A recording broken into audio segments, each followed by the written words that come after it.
by Brandy Pet. Welcome, everybody. It's me, Brandy P, with the Yes I Am the Veteran podcast, and I'm joined by my lovely co-host from the Sentinel Collective, Miss Amelia Peacock, and the 6-time Emmy Award-winning filmmaker and slash badass herself, Pacifica. Hey, how's it going? Good to be here. I'm here. You know, like those days of all you feel like your job is like VA appointments. I feel like that was today for me. You and me both, Brandy. You and me both. You get it. And so it was nice to see you last weekend, Amelia, when we got to go to Bus and Q barbecue and got Dino-ritos. I'm pretty sure Dexter is more excited about that than me. I'm pretty sure. I have a minute. He was munching on that bone. He loved the bone. He was in his kennel just guarding it and making sure nobody got it except for him.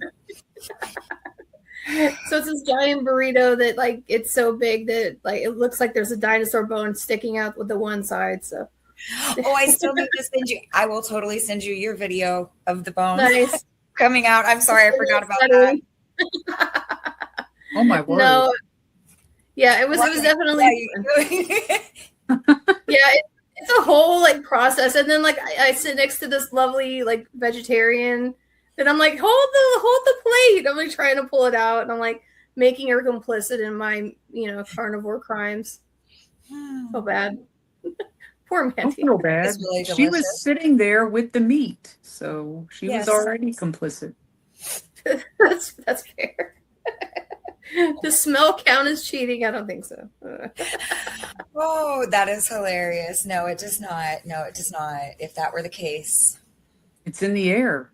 There you go. The fat particles, the meats, the spices are in the air. So she was breathing it in and it was lying in her mouth but she was swallowing saliva. So I'm going to have to not say a word right now because there's so many directions. I know. Yeah, it's hard to going in. I'm like, let's reel back in, ladies. Let's scroll. There's no getting it back. There's no getting it back. Sorry. There's not. Sorry. All I can say is when you flush the toilet, you need to close the lid. Do not flush the toilet with the lid open. I wasn't even going to go toilet anything, and there Amelia goes. You started talking about spores and things in the air. And so, to change topics, so we are happy to celebrate our Women's History Month. And to kick it off, we have an amazing advocate and veteran, and I'll let Amelia introduce her. Awesome sauce, y'all. So tonight we have a very special guest. I'm very excited to have her here. She is a fellow veteran. She's an Army veteran and a former Medical Service Corps officer. She served active duty and deployed to Afghanistan with the 101st Air Assault Airborne Division. So if you don't know she's a bad A woman, she is, and it shows through all that she does and the ways in which she continues to show up in the community. And as you can see, she's got her VFW, repping the VFW tonight because she does serve for the VFW Texas District 20 as the adjutant and women veteran chairperson within our district, which serves Bexar County, Atascosa, and Wilson County. So Ann, I would love to turn it over to you and just introduce yourself to us a little bit more, share a little bit about who you are and what you're doing. Thank you so much. Yeah, so first off I'm actually an immigrant to begin with. I'm from Mexico originally, and then I moved to the US at a young age. Went to school, did pretty good. I went all the way to Pennsylvania to go for my undergrad. And from there I actually commissioned because I really wanted to serve this country that's given me so much as an immigrant and as a female immigrant. And I think it was the best decision I could have made. Let's see, what else y'all want to know?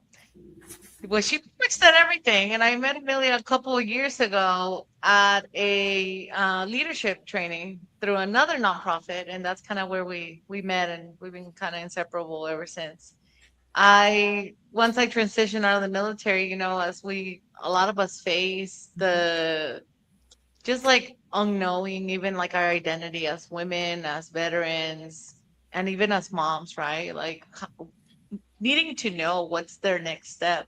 I found myself in that same situation, transitioning out in 2008, 17. And I thought the best thing was I already had a master's degree in psychology. Why not go into my doctorate? And I got accepted, which made it a lot easier to make that transition. So I came back to San Antonio, where I grew up, and I started my doctorate. Little, so I'm a doctorate candidate. Didn't do my internship yet, but I found a really good place where I feel I'm needed. I can do a lot of advocacy and really like do a lot of like regain purpose and a lot of just like the why, my why. I think I have found it here at the VFW and with women veterans advocacy. Mm. What's been your biggest challenge so far as a woman veteran at the VFW?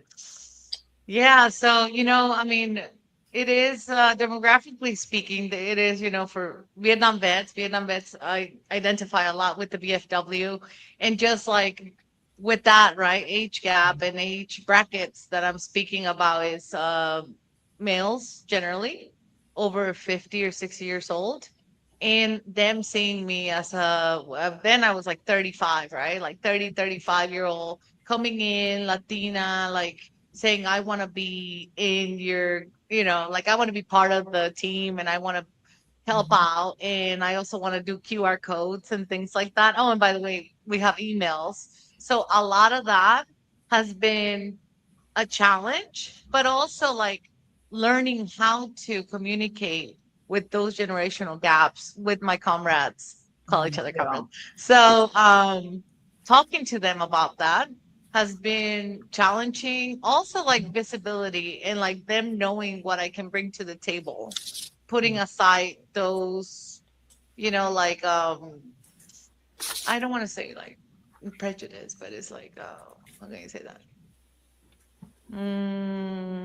Biases there. So like putting behind our biases and saying, "Hey, I'm here to work and like make it a better place for us." Sometimes like people don't immediately see a woman, veteran, Latina like me as a VFW member.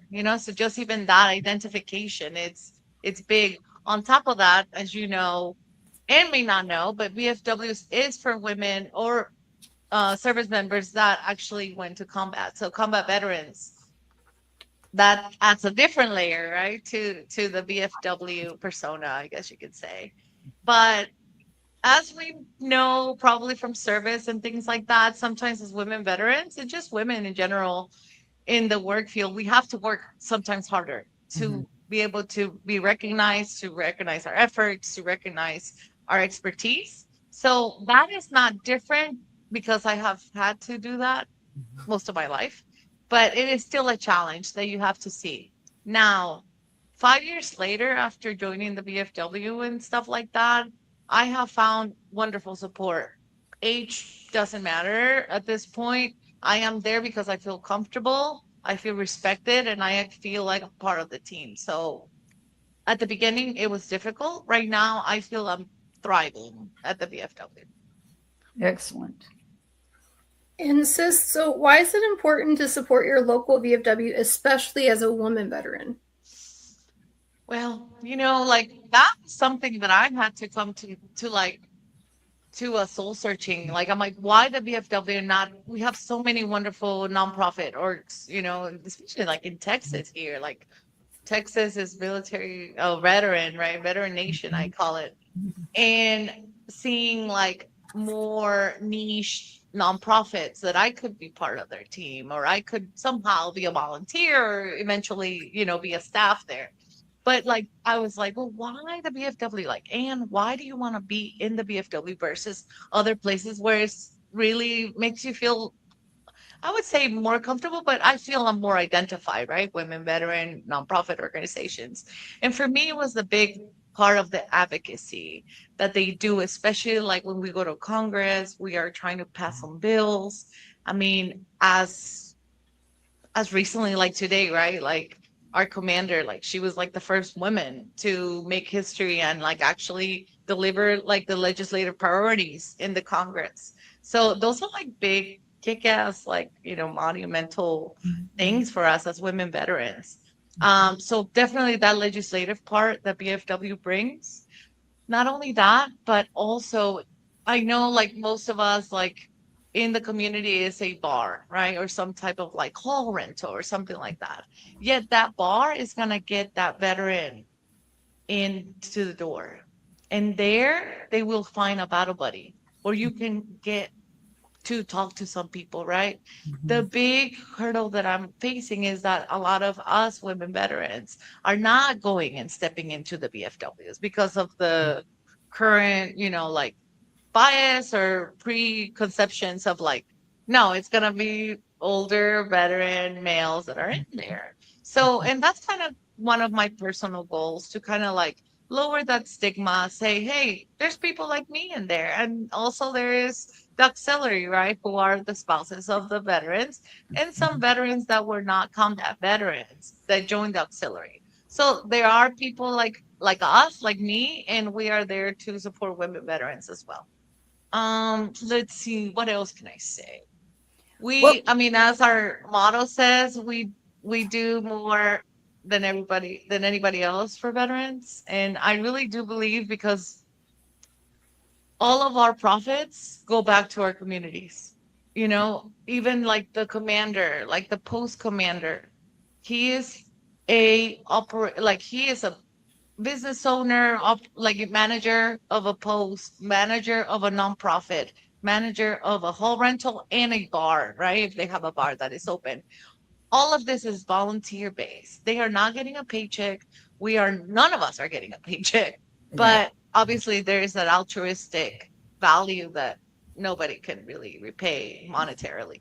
So that's why I speak value on that. There's 20, at least here in District 20, we have 19 posts all across San Antonio, Bexar County, Wilson County, and Scotia County. We are out there in the Strawberry Festival. We are out there at Post, East Side, West Side. Anywhere you go, we are tapping into those communities that sometimes we wouldn't be there. That's why. Wow. What a powerful reminder, especially during the month that we're in, right? This month is Women's History Month. And I know that I sit in company that has very similar views on this. I think that it is amazing and very imperative that we continue to bring to the forefront what every single woman in our military, how they have shaped our service, how they continue to give, and how we continue to support our country through our service. And so with that, I would like to ask you, I know I heard something about this event coming up, and I'm very excited to be a part of it. It is the Rosie the Riveter Commemoration event on March 21st. What inspired you to put this together? Tell us about that. Yes. Okay, so here we are at the drawing board, right, with our commander, the district commander, and he's also the Helotes VFW commander currently. So I was like, I need to do more as the woman veteran chair for the district. I always kind of showed up. I did some partnership and things like that across other nonprofits that are women veteran specific. And I saw that we had an event that the Helotes VFW hosted on January 31st. And there was about 300 women veterans that showed up and showed up, showed up and showed out. And it was very inspiring, because I was like, well, you know what? We are hosting it here at the BFW in Helotes. There's all these wonderful women that are getting together, the empowerment and the movement that we are creating as far as relationships, cross training, cross referencing, cross the resources that we can all provide. And really, like, you never know who you're like really touching at those events, right? It may be that woman that was like, I mean, I don't know, but personally speaking, I have felt like I am alone, even though I know so many people. I have 200 people across, but I feel alone. So I thought about that event, and I was like, you can do more, Anne. And that's what made me think about it. So obviously, in spirit of Women's History Month, And also with the, with like our push as Texas, but also as the VFW in general, we're prioritizing women veterans to enter because, as we all know, we are up and rising in the demographics of who is a woman veteran and also who is a combat woman veteran. So for us, it's also like making them part of our demographics, like as recruitment purposes as well. And now they're paying attention. So now it's important for us to host not only the women veterans, but also their families that come with male or female veterans, whoever that is.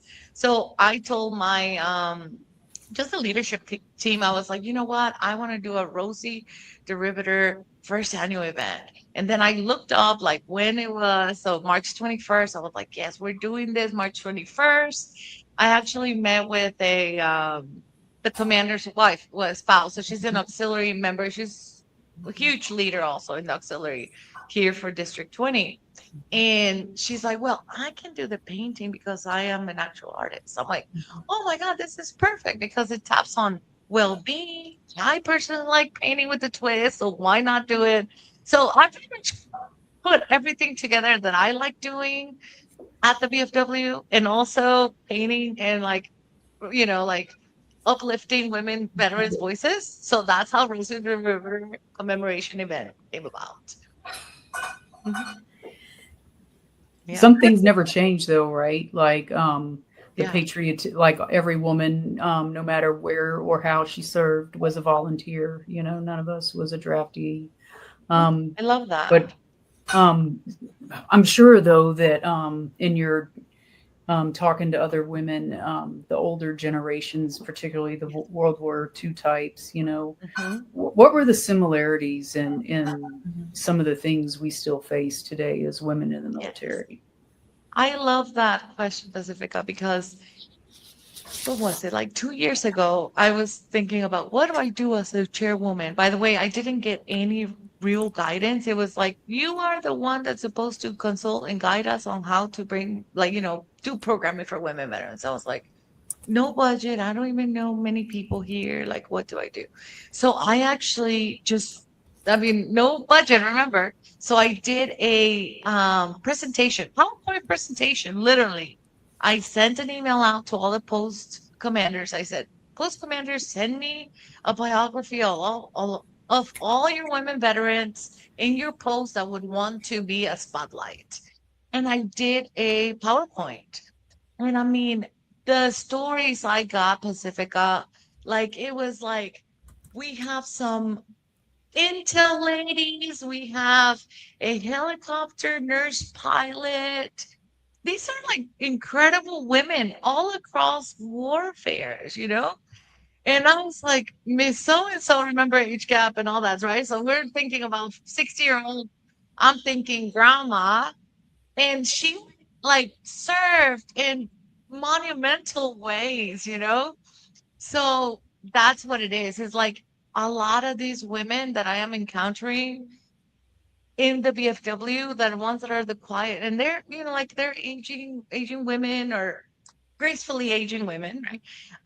But they have been trailblazers for us and for women veterans to come. I cannot imagine how many women, because as men talk, right? We women veterans gravitate towards each other. We also talk. And she tells me, yeah, I was the first one to go do this and that. And I was like, you did what, Miss So and so? And it's just amazing. So the stories are amazing because they also, not only that, I have noticed that they just walk in a sense of humility. So there's a lot of humility in the service, as you do as well, Pacifica. Not to like throw flowers at you, but you're a very humble woman, and like you've done some better stuff as well. Thank So you. that demeanor of like, no, I'm here at the BFW volunteering, serving, cleaning up after our fried fish fundraiser, just some really just non um high roller kind of things, right? But they know who they are. I think their identity is super solidified. I don't think that they are the kind of people that they have to show and boast of who they are, because obviously they know who they are. and people that know their story knows what remarkable movements they've done in their life. And thank God they didn't quit.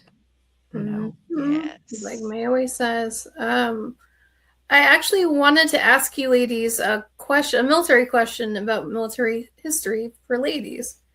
What is the fastest a crew of women have built an aircraft? What do you think the record is? I just found this out from the Pacific Historic Parks. They told me. That's how I found out when I was helping May for her podcast. I'm going to say hours, but I don't know if you're assuming like engineering and pneumatics and everything like. I was or, yeah, like a full build, like the full front to end. 86 minutes. That's it. 86 minutes. Yeah, it was a common. What was the model of the aircraft? I want to say it was an A10. I have to double check. Okay, because that makes a A difference. Warthog? Yeah. No way. But no, what's interesting is that there's so many different stories. Like I was just hearing recently from another historian about Captain Tibbets when they were working on the Enola Gay to make it light enough to fly for the historic nuclear bombing run that they were going on. But what was interesting about it is what they kept doing is they kept setting the engine on fire when they would do test runs. And they couldn't figure out why. And they ended up getting some wasps came out and they were like under like total secrecy. And they found out that the men were gunning the gas too hard. And it was a crew of women, all women, that found an issue that they absolutely could not figure out. And they like basically classified it for many years. But it's very interesting with her story, how much is really not put in the pages and should. Mm-hmm. Absolutely. That is so true. And so I know that we're talking about your upcoming event on the 21st, and I wanted to circle back on it a little bit. So I know you had talked about enrolling in, like, so how were we to sign up? Like if we were wanting to attend the event, how do we sign up? So there is a QR code that is coming out, but even if you go to Eventbrite, that's the platform that I'm using. Probably search Rosie the Riveter Commemoration event. It will come up. Also, we are having, and I'm very excited. It doesn't sound because I'm very, flat, but Josie Garcia, our Texas State Representative, has actually accepted for her to be our speaker. So even if you look up, yes, I'm very excited and congratulations to her because she just won. Actually, well, yesterday was, the voting. The elections. The elections, yeah. So she'll be our guest speaker. Very excited, very grateful that she said yes, and we can fit us into her schedule. I'm pretty sure. So probably even search Josie Garcia upcoming event or something. It will pop up because I already put in all her info in there for our event. And really, ultimately, I want all the guests that come, all the women veterans, to find that Rosie in them. Because that's really how it also came up. I wanted to, it's an empowerment movement. It's like I said, getting to know each other, but it's really that, what's your calling and finding the Rosie that lives inside you. I like that. Absolutely. And I can tell you that every Rosie has a totally different story. So I very much like that. Like the Black Rosies may tell you a different story than the Latina Rosies or the White Rosies. Yeah. And, everyone had totally different jobs. And what's funny is that the common Rosie the Riveter image is actually something similar to what women that worked on ships would have worn. It actually wouldn't have been at all like what they would have worn working with aircraft. Mm-hmm. But, they wore what they had. That's what May would always say. It was the Depression. We wore what we had. And I was like, they didn't just issue those to you. Some plants did, some factories did when it became popular, but it wasn't something that was commonly done just because of the fact that you wore what you had. But it was important you wore it though, because you'd rip your hair out otherwise. Right. That's what I was told. But we're definitely looking forward to coming out there. I know We will have May's book available as well. We can do it, and we're going to have signed and unsigned copies as well. And we're also she did also send some bandanas and other things. So we're going to have a fun Rosie table there. And so hopefully we can raise money for the Women's World War II Memorial Foundation. So we can help Raya on her journey to raise, was it $14 million? Wow. Imagine like when you were like 20 and you had to raise like $2,000. That was a lot of money. 14 million. That's And I don't know if you want me to talk about like for the mingle hour that we're gonna have, like who's gonna be there. Is it something you want me to bring in? Yeah. Okay. So as of now, I have been able to confirm, right, with like Circle of Arms is gonna be there, Combined Arms, Friendship is the New Pretty too. Hero Hut is gonna be there for a little bit.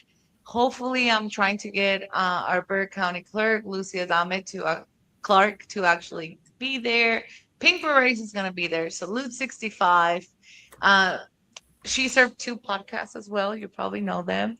Texas Veteran Commission, the Sentinels Collective, the Women Veterans Calendar, Thousand Branches Wellness, Women, obviously, let me see, Women Veterans of San Antonio, and who else? That's it. And that's it. Huge amount of collaboration, Anne, and I salute you because that is so amazing to be able to pull so many different organizations together to support this unity that is so important across our community. Absolutely. Wow. It's like herding cats. So for her to get so many cats in one room, I'm impressed. Like, teach me your ways. Well done, man. This is it's going to be a great event. I'll say, like, I do not take all the glory. It is literally the people behind me, the people I am the face of the program. There is a lot of people like you, Brandy, Amelia, Pacifica, that are behind it also. Like my team at the VFW District 20 have like really all hands on.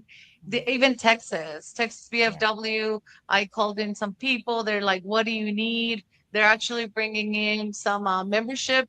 They are like the membership committee. So they're bringing some membership team down from Texas VFW because, I mean, they care and they know that we need to come into the VFW arenas, just like our commander did. Yeah. Right. Yeah. Wow. Well, speaking of that and kind of going back to VFW, share with me, I know that there's a lot of misconceptions out there about the VFW. I'm guilty of having some that I've learned about over the years. And so what are some of those common misconceptions that are held about the VFW? Yeah. Well, I mean, some obviously misconceptions. I am not oblivious to why they're coming up, right? So let's be honest, right? Like, it's like sometimes those things do matter. I think the VFW is what you make out of it. I think that there is enough people that are there that if you feel some type of way, you can talk to somebody and there will be an ally there at that post. I can guarantee that because I have experienced it. Some other people have experienced it. I may be your ally, maybe I'm not there present, but I will hear it and people will know about it. So some of the and that's what I don't want to call them misperceptions, right? But some of the things that traditionally people think about, it is a bar. We are promoting drinking and maybe even like bad habits, right? Like drinking is we haven't really we have shifted from like drinking as a coping mechanism to like, no, that's not a wellness behavior to do. Right. And let's see, older people, like I said, Vietnam vets, Desert Storm, kind of that era, like more the older crowd, veterans. That's, I think, the misconceptions that we have, that it is very like the good old boy system. So some of them, yes, like I said, yeah. But I think it's like, as a woman veteran, when have we not stepped into a good old boy system? It's kind of one of those that it's like, it's one of those that I can't really say. But The difference is like the good old system allows you and say, oh, there's something to that I can learn, Mhm. even from 70-year-olds. I'm teaching my buddy. I mean, I don't want to drop names, but some Mhm. comrades how to use a QR code so they can buy a VFW T-shirt through our online store that we just developed. Things like that. They're open to that. And now there are some people that are not, right? I'm not gonna just not tell you straight how it is. But like I said, there will always be an ally at those posts that we are increasingly seeing newer generation of veterans, like Desert Storm or VFYF, are coming along Mhm. and they served along women and they respect our service from what I have experienced.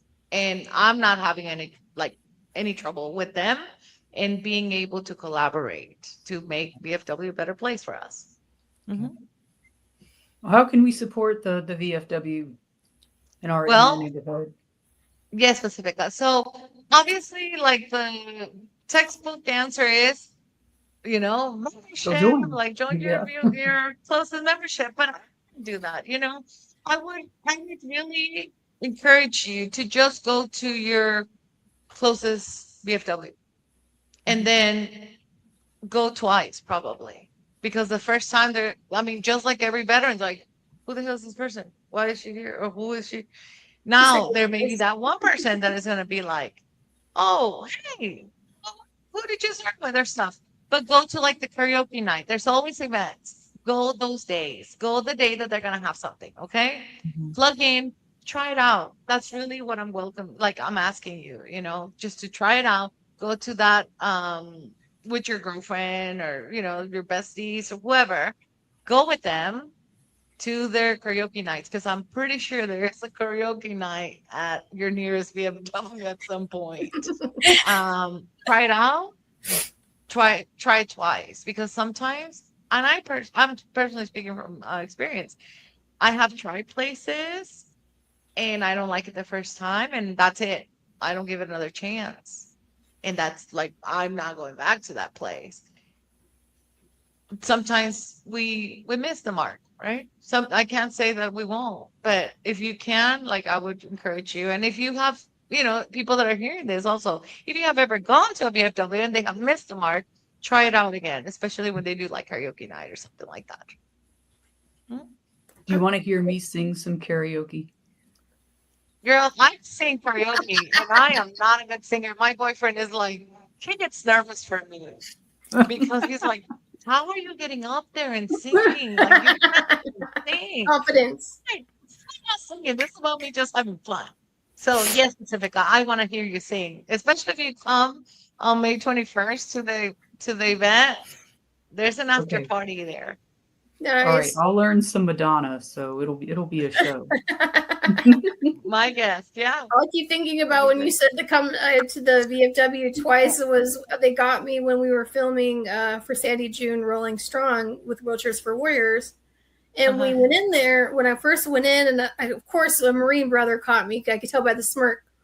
And he's like, "Oh, there's a mannequin at the bar, and if you go in and you give her a kiss, you get a beer." And I'm like, the veteran, and he's like, "Oh, a free beer, okay." Yeah, it wasn't like a normal kind of mannequin. And I had to come back in, and then we had to like secure her across 5 chairs so we could shoot in there. So the second time, it was pretty funny to like not laugh at her. I had to like film right next to her, and I'm trying to like look at her, but I had to give her some life advice. So second time, they have pictures of it and everything. No, and you're right. Like in a serious note, perhaps, right? Like the Texas VFW is strongly trying to, and we are taking it very personal and very serious, like eliminating sexual assault and harassment in the military, but also across posts. Like that's something that we don't have no tolerance. However, obviously it happens, and sometimes we are Very much. re-victimized in some of these places. Yep. So that's something we are. But I understand absolutely. We are trying hard, like really, like anybody that is in the leadership position, and if you ever feel some kind of way, I mean, really, it's a reporting system. Like, there's no place for us to have that at the VFW because we're really serious about changing that climate, or maybe that's why I said try it twice and experiencing stuff like that. Even like little things that I even go to post, and I'm like, "Oh, that doesn't look right."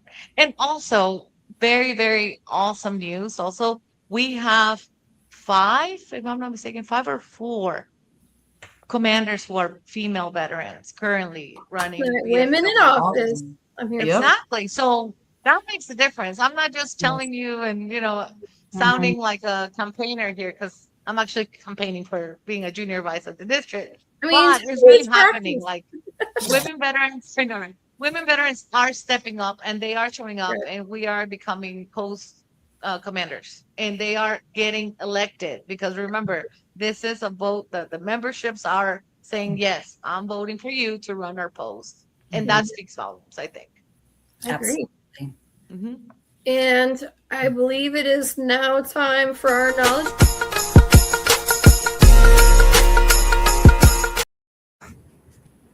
So, coming to you hot. Here's a knowledge drop for you from the VA. I don't know if y'all knew this or not, but so the other day I was at the VA, random appointment, right? And I'm in the elevator and somebody recognizes, of course, not me. No, not me, Dexter. And they recognized Dexter from a time where we had went out and shot with one of the organizations and did some, bow and arrow hunt or shooting. And so they're like, oh, I know you from the range, from the arrow range or whatnot. And I was like, oh, okay. I was like, actually, what do you mean, today or before? And she was like, oh, before. I was like, oh, you mean okay. I was like, oh, yeah. I was like, actually, it's crazy that you say that because that's where I'm going today here at the VA is to go shoot some archery. And she's like, what? The VA has archery? Yes, they do. Let me tell you how to get to it and what it's about. So through the whole health program, they have access to what is called recreational therapy. So what I was able to do, I have some issues that have come about with my hand and whatnot that we're still dealing with and some structural items. And so with that, they were actually able to help me with a trigger pull, which allowed me to not have so much tension where I'm not able to withstand it on my hand. But because I am a lefty and I'm a left-handed shooter, the left hand has to be that pull for me. And so it was really neat to be able to go to really get some very good key instruction, very like amazing one-on-one time. And then I walked out of it with not only, a lot more knowledge, a lot more understanding of where I can touch base, but also an entire list of resources of where, and my notes that are on it, but an entire list of resources of where I can actually go shoot within the community for archery and where they accept and things of that nature. And so I know that a lot of times, and again, that's why this knowledge drop for me is so important, is to get the information out there. I know that sometimes the VA is hard and sometimes it's difficult to navigate, but together and being able to utilize the information and knowledge of what's out there and available to us, I think is key. And so please, if you're interested in that, reach out to us, reach out to your VA, reach out to your whole health department, ask about their recreational therapy, find out about it. If you get an answer from one person, I love what Ann mentioned. Try it twice. Don't just wait for one person to give you an answer.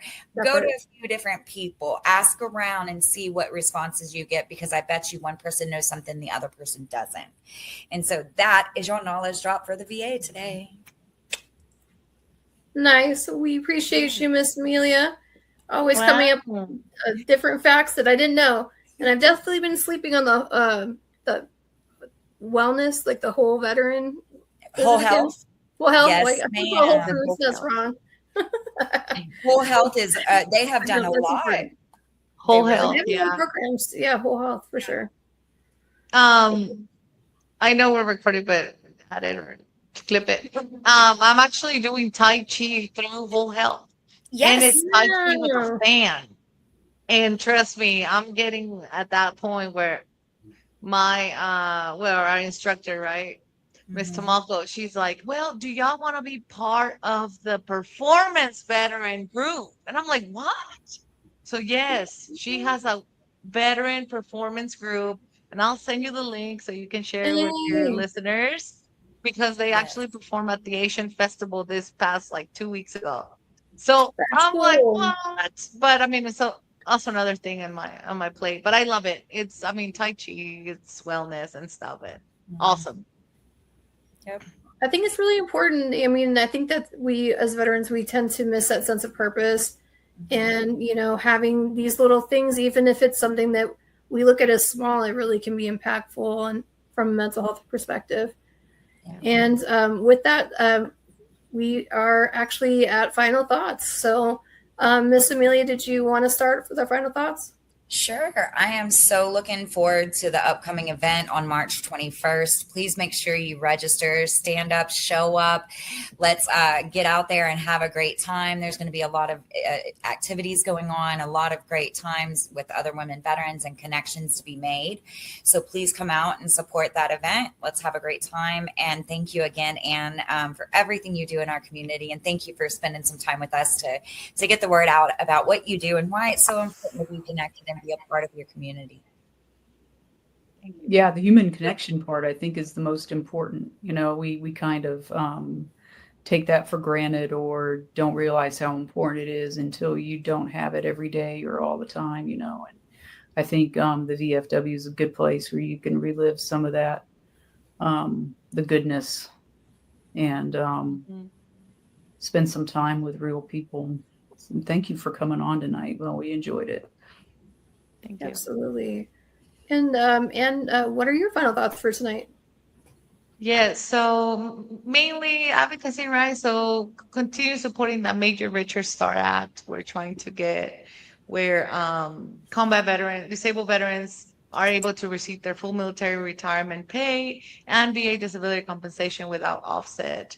And also, like, your mental health and your well-being is too important to not make it a priority. That's really it. And I'll add, like, I personally invite you to the Rosie the Riveter Commemoration event that we're having May 21st. We're going to have door prizes. And please dress up as the Rosie that you are, the best dressed contestant. We're going to have a live contest there. And the best dressed Rosie will receive a very, very awesome gift. There's going to be door prizes, and we're going to have a lot of fun painting and making everlasting memories together. Heck yeah. And I think this is an amazing event. I mean, I love it that it's on National Rosie the Riveter Day. It's my favorite Rosie's 100th birthday. So that makes me excited. So I'm just happy to help our sisters that came before us. And May says many times that we held the door and you ladies kept going.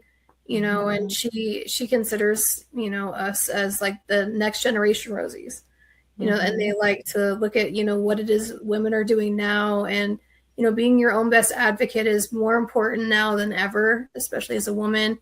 So I guess that would be my final thoughts for today. And be kind to each other. It's crazy world out there. Be kind to each other. But all right, guys. Well, we will go ahead and wrap it up for tonight. But thanks for watching. And we are Yes, I Am the Veteran. Have a good night. Thank you. Hi, I'm Aurelia. Just a reminder, smash like, hit subscribe, and click the bell.